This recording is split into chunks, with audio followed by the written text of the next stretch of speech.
ഗൗരി വളർന്നത് മനക്കൽ തറവാടിന്റെ കാരുണ്യത്തിലാണ്. അവളുടെ അമ്മ അവിടെ വീട്ടുജോലിക്കാരിയായിരുന്നു.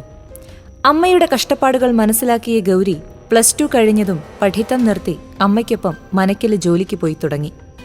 ആരുമറിയാതെ ഗൗരി മനസ്സിൽ സൂക്ഷിച്ചിരുന്ന പ്രണയം അതായിരുന്നു മനക്കിലെ ചെറിയ തമ്പുരാനായ ശിവദത്തൻ. കൗമാരം മുതൽ അവളുടെ ഹൃദയത്തിൽ നിറഞ്ഞവൻ. എന്നാൽ വിധി അവൾക്കായി കാത്തുവച്ചത് മറ്റൊന്നായിരുന്നു. പ്രാണനായി സ്നേഹിക്കുന്നവൻ മറ്റൊരുവളെ താലികെട്ടി സ്വന്തമാക്കുന്നത് ഗൗരി തകർന്ന ഹൃദയവുമായി നോക്കി നിൽക്കേണ്ടി വന്നു.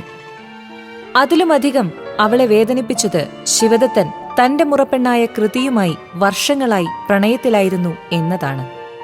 പക്ഷേ എല്ലാ വിവാഹങ്ങളും സ്വർഗത്തിൽ തീരുമാനിക്കപ്പെടുന്നതല്ല. മനുഷ്യർ കൂട്ടിച്ചേർക്കാൻ ശ്രമിച്ചാലും ചിലതൊന്നും നിലനിൽക്കില്ല. ശിവദത്തനും ഗൗരിയും തന്നെയായിരുന്നു ശരിക്കും ഒന്നിക്കേണ്ടിയിരുന്നത്.